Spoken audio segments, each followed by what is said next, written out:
All right, y'all. It is time to close out this lunation cycle and to take a look at this third quarter moon in Leo. So let's do it. So, all right, third quarter moon. We know that we're letting go of things. We know that we are wrapping up some of the things that are not going to come to fruition or are not going to manifest as expected. And we're kind of recycling some of the material we've been using for the next cycle. This third quarter moon is interesting in that it happens at the degree that Venus stationed direct. So 12 degrees of Leo is where we first entered the shadow period before Venus stationed retrograde at 28 degrees. And when that retrograde finally ended, that long retrograde finally ended, it ended at 12 degrees of Leo. So it's my thinking that there is some connection here between finally wrapping up everything that came up in that Venus retrograde. And we've been doing that, right? We've long cleared that retrograde shadow. Venus has moved on into Virgo. Moving forward, everything's moving right along. But there's certainly something energetically still that is kind of being wrapped up now that we are able to gain clarity around and finally put to rest in some way, whatever that looks like here for us. Now, leading up to this third quarter moon, the day before, when the moon first enters Leo, is also when Saturn is stationing direct. We've had Saturn retrograde since the spring, and it has made its way all the way back to 0 degrees of Pisces. It's not going back into Aquarius. We're done with that, but it has made its way all the way back to the beginning of this sign to kind of start over and revisit what those themes were that came up once Saturn entered Pisces in April. No, March. Sorry, in March. This is also the day that daylight savings begins here in the north. So there's something too about kind of the end of summer. Like, we know that fall has been in full swing. We know that the days have gotten shorter, but this is certainly a moment of like, oh, preservation. Or like we're literally letting go of kind of the warmth that was, and we're now kind of tucking in for winter to come.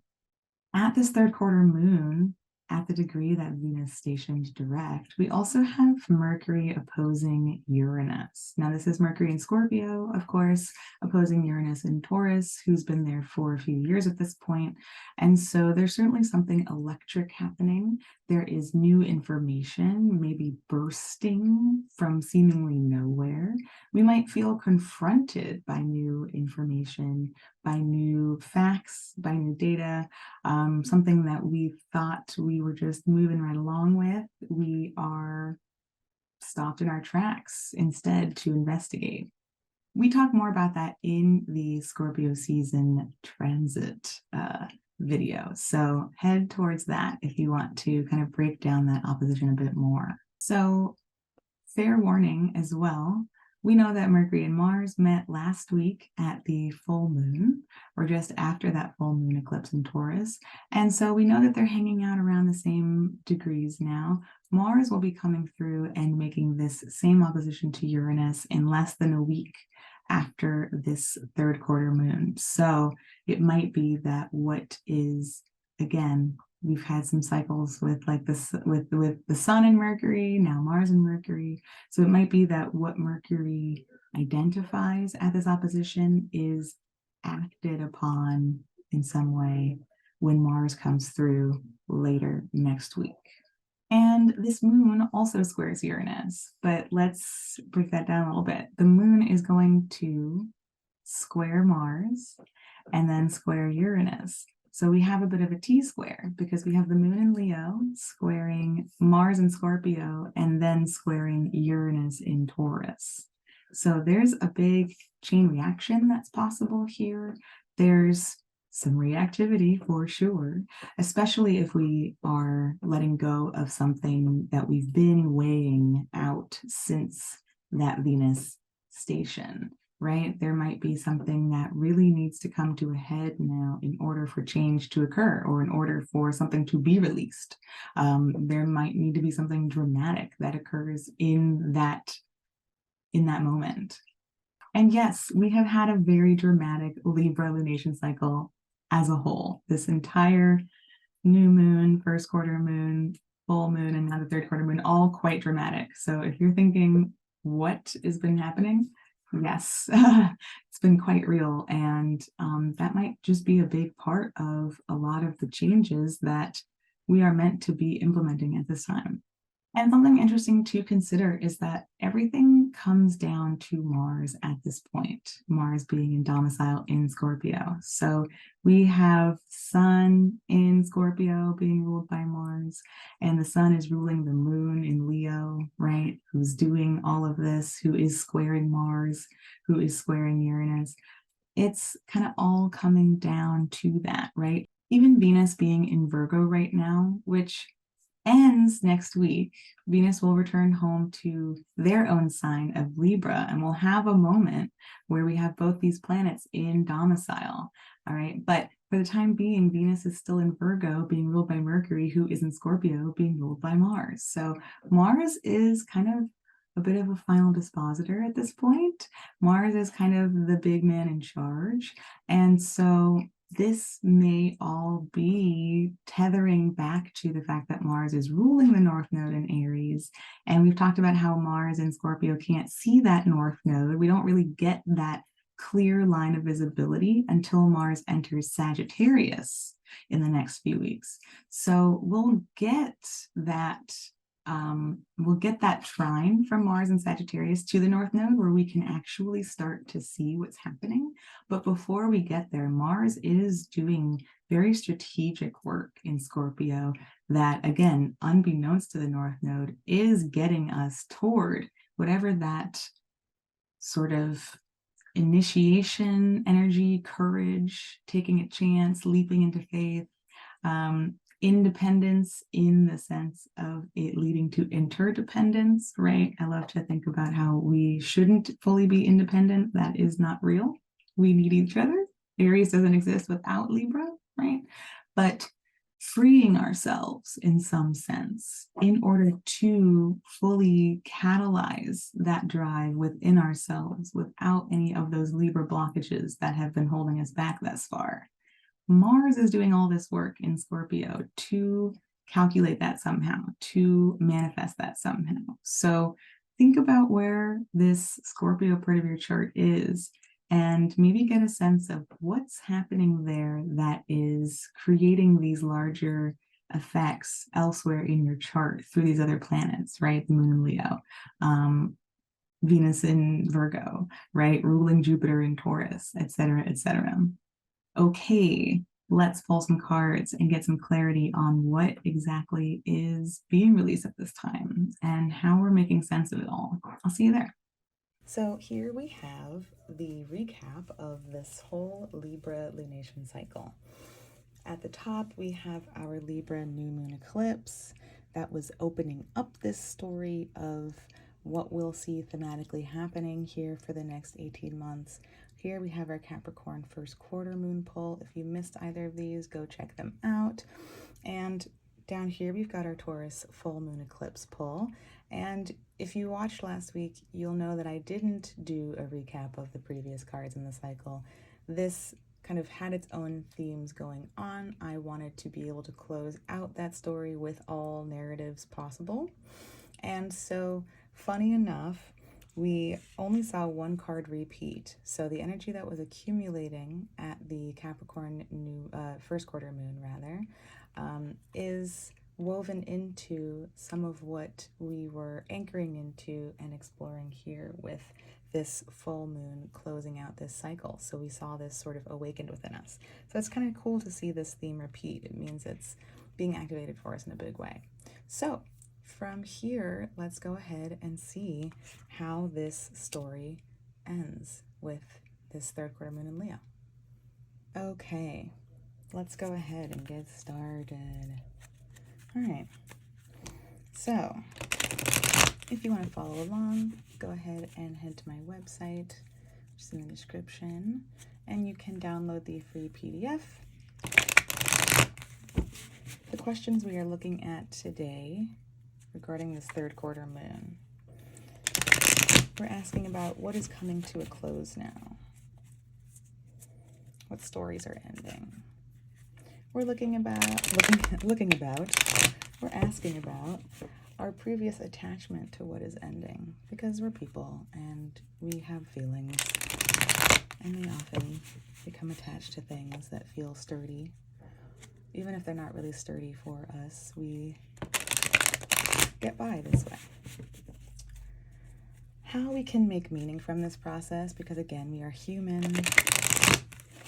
and even though some things happen without reason, we like to be able to weave it into our framework. And lastly, we are looking at what we can invite in at this time. Maybe it's not even something that will really be grounded or anchored or continued in the next new moon cycle, but just in this space of void, as things clear out, all right. Gonna see if that shows up later, but just a fun little note, emotions, right? Acting on our feelings, okay? Interesting. All right. So yeah, we just want to know like what we can invite in, even just temporarily, to help us navigate this, right? So it doesn't need to be a permanent invitation. It can simply be to help move through this process. Okay, let's go ahead.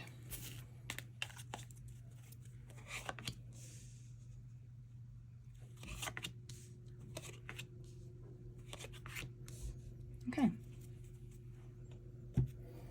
What is coming to a close now? Oh, the Lovers. Okay. Well, I don't think that we often see this in this position.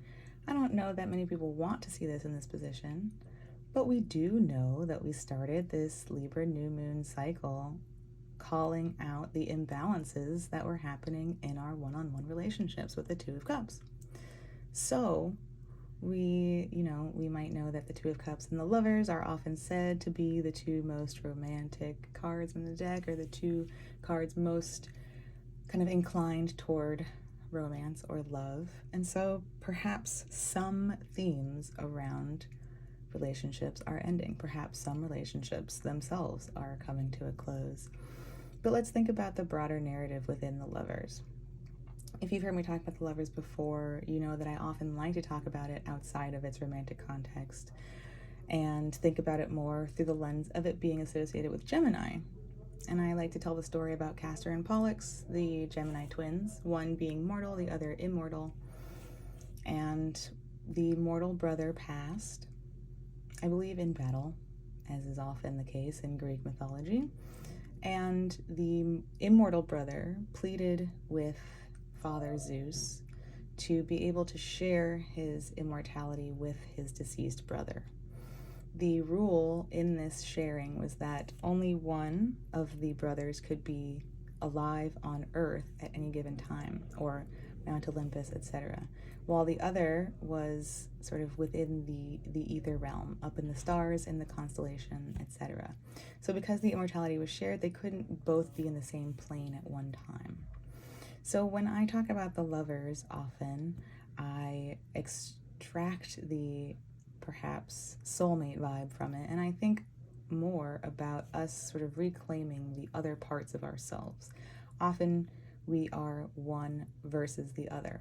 We might be so logic bound, so earth bound, that we are inundated with mundane tasks and we forget or block our ether self, our imagination, our intuition, our dreams. Conversely, we could be on the other side of this, where we are so lost in the ether, so caught up in what is potential and what is possible, that we forget to ground that.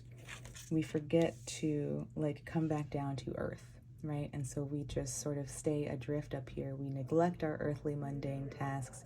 We don't really take care of our obligations, and we have imbalance. And so I often like to talk about this card as one where we are reclaiming whatever side of ourself has been sort of forgotten, has been lost, has been left out in the ether overnight. We forgot to bring it back in. Or conversely, we forgot to bring in our vessel, our human vessel. We've been adrift for too long. But let me zoom out from my anti-romance stance, which is not how I feel, okay? I have a Pisces stellium. I love love. So let's think about where we are just seeing that there's something ending about maybe being able to continue to reclaim each other, being able to continue grounding or uplifting, right? And that is often what happens in our relationships. One of us tends to be the realist sometimes, and one of us tends to be the dreamer. One of us tends to be focused, and one of us tends to be emotional. I don't want to say that those are opposites. I'm a very emotional person, and I can also be focused. So let's not think of those as opposites. But let's think of it more as tending to play a role. It's not that we don't both or all, if we are engaged in a polyamorous relationship. It's not to say that we don't each embody all of these traits. It's just that when we are in relationship to another person or other people, we tend to each take on different parts, and that can be really tiring, that can be really exhausting, that can be really limiting. Maybe we aren't getting to be our full selves in our relationships currently because we are stuck being the one who dreams while the other is being the realist, or we are stuck taking care of the details while the other one is lost in space. And there is something that needs to end here in that narrative. Okay. That might mean separating, that might mean taking space, that might mean needing to renegotiate, which is a lot of work, right? That's why it's a major arcana card. This is not a one and done. This is if we're going to change how these roles are played. If I've been on Earth for too long and you've been stuck in the ether and I haven't traded with you, we need to figure that out. So something there is ending. Our previous attachment to this dynamic is the Two of Swords. Maybe we don't trust our own instincts to fully embody all of these parts. Maybe we're comfortable playing whatever role we do in that relationship because we get to kind of remain blind to whatever other options exist outside of us. Maybe we have been attached to this because we don't know what else we're supposed to do, right? We know that the Two of Swords is daunting. We are sort of unable to see what the reality of the situation is, and we are only guided by our intuition at this time. I kind of love these moons in conversation also. Let's just point that out. And like the suns, these sort of solar figures being down here. So we've been attached to this dynamic because we have no idea what portal we're gonna enter and what we need to arm ourselves with to take action and make a choice in any other direction. Okay, that makes a lot of sense, right? So how we can make meaning from this process? Is that not Aries, where the North Node is? We have to tap into our sense of interdependence, right? You know me. You know that I argue that none of us can truly be independent. We need each other. There's no Aries without Libra. There's no me without us or you or someone to reflect some of who I am back to me. But we do know that we are in an Aries North Node journey through January 2025, and so we are being activated to step into some sense of finding our own path. Maybe that means away from whoever this represents to you, and maybe it means in parallel to that other person or these other people engaging in this same activity. That would be ideal, right? It would be ideal if each of us involved in this lover's situation could tap into our sense of interdependence, could become comfortable with the direction to be self-guided, and we could do that parallel to each other in a way that allows each of us to grow alongside each other. Unfortunately, that's not what always happens, and we come back to this too of, well, if I go here, are you going to come with me? Does this mean we're over forever? What does this mean? But we are meant to, and we are making meaning by understanding that it's time to be activated here. It's time to be activated on an individual level and begin to move interdependently, where we are not relying on the other person playing that role for us to be able to move in a direction that we need to be able to move in. What can we invite in at this time? Oh, wow, we've got a lot of majors here, y'all. So clearly this is a big cycle. The Magician. We can invite in alignment. We can invite in paying attention to the way things are aligning. We can invite in consciousness of what tools we have available to us at this time. And let's go ahead and flip some of these, right? Like what's coming to a close now? Maybe this is reversed, and maybe we've been in this cycle of trying to find ourselves, trying to find the balance between who plays what role and how do we share this responsibility or this gift. And maybe that's what's coming to a close now. I would love that for us, right? I imagine we've been in this turmoil for some time, and so it will be nice to see that coming to a close. And maybe the attachment to that is that we've been just waiting, right? We've been sitting with these swords on our chest for so long. They're so heavy, and yet we've grown comfortable to that weight. Maybe the weight is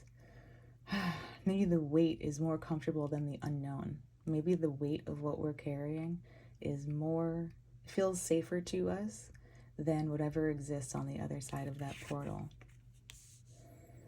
If we're talking about making meaning, then maybe we've been resisting this call. And the meaning we can make is that it's time to finally step into this. If we've been ignoring our inner sense of authority, that means we've been projecting that authority onto someone else. Maybe we've been projecting our authority onto one of these partners, and we don't really know what it would look like to reclaim our authority for us. And so what we can invite in, if we feel like, gosh, I don't have any tools right now, then maybe we can invite in curiosity about what those tools would look like. If I'm going to move through this, if I'm going to start to activate my sense of interdependence and individuality, what tools would I need to do so? And what would it look like for them to all be here so that when they start to arrive, as I start to seek them out, I can recognize them and also recognize when that alignment is starting to happen. If we're not willing to pay attention to this moment, if we're going to choose to keep the blindfold on and not pay attention to what's aligning or what we would need to align, then we're going to completely miss this window, right?